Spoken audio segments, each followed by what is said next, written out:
Good day, everyone. You're welcome to this week's Business and Investment Tips program, a production of RCCG Christ Church Radio with Ayodeji Ebo, an investment professional. This week, the focus is on the review of Nigeria's Q2 2023 foreign trade in good numbers. Last week, the National Bureau of Statistics, NBS, published Nigeria's second quarter 2023, Q2 2023, which is from March to June, foreign trade goods, physical goods, or merchandise trade numbers. The data revealed that total foreign trade improved by 5.8% or 695.1 billion naira quarter on quarter to 12.7 trillion naira from 12 trillion naira recorded in the previous quarter, which is Q1 2023, January to March, but dipped by 7.6% year on year or 1 trillion naira when compared to Q2 2022.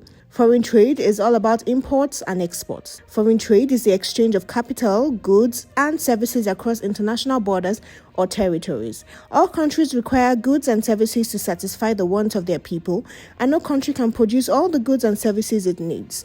A country must buy from other countries what it cannot produce or can produce less than its requirements, importing and sell to other countries the good it has in surplus quantities or is competitive at producing. Based on the report, total imports improved marginally by 3.0% quarter-on-quarter to 5.7 trillion naira in Q2 2023 from 5.5 trillion naira in Q1 2023. However, dropped by 10.4% from 6.3 trillion naira in Q2 2022. The increase in the naira value of imports may be attributed to the devaluation of the naira at the official market. This masked decline in demand due to the weak exchange rates.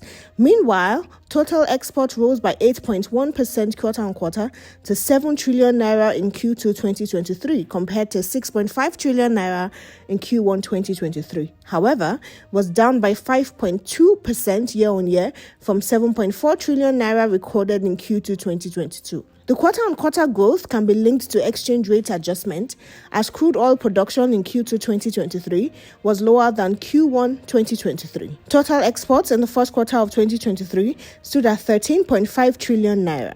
Nigeria's trade balance was positive. Exports exceeded imports at 1.2 trillion naira in Q2 2023, a significant improvement from the 927.1 billion naira trade balance in Q1 2023. Exports accounted for 55.1% of total trade, while imports was 44.9% in Q2 2023, compared to a ratio of 53.8% to 46.2% in Q1 2023. This can be attributed to the exchange rate impact as oil production stayed low during this period. The top 5 trade destinations in Q2 2023 include export trading partners, Netherlands, 11.2% or 789 billion naira, US, 10.2% or 719 billion naira, Indonesia, 7.8% or 550 billion naira, France, 7.7% or 541 billion naira, and Spain, 7.2% or 504 billion naira. Important trade partners include China, 22.2% or 1.3 trillion naira, US, 16.1% or 921 billion naira, Belgium, 8.0% or 460 billion naira, India, 7.3% or 418 billion naira, and Netherlands, 6.5% or 370 billion naira. Here are our thoughts. 1. The share of agriculture and manufacturing products to total exports stayed low at 4.2% and 2.5% respectively in Q2 2023, with the share of oil and oil-related products at 90.1%. This shows our FX sources rely solely on oil proceeds, better explaining why Nigeria continues to experience perpetual currency depreciations and rationing. 2. Nigerians spent a total of 734 billion naira or $932 million, 1.2 trillion naira spent year to date on food and beverages, primary and processed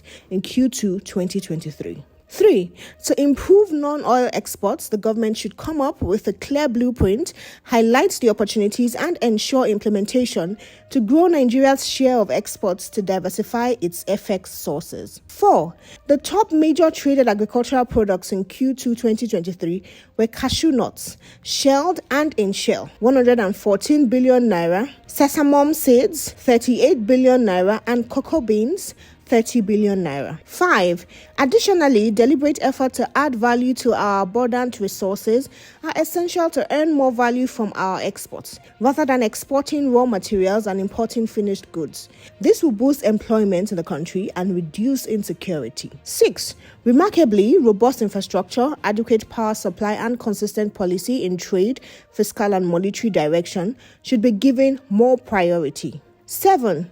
The private sector's support is required to put these in place as government revenues continue to come under significant pressure. The sector can play a critical role in supporting the government's efforts by investing in value-adding activities and promoting the export of locally manufactured products. In summary, this new administration can address these challenges by prioritizing policies that support the growth of the manufacturing and agricultural sectors, promote value addition, and provide an enabling environment for businesses to thrive. Thank you for listening. Please join us same time next week for another interesting and insightful session. For comments and feedback, kindly forward to ebo.ayodeji@gmail.com or send an SMS 070-8246-3747. Stay blessed.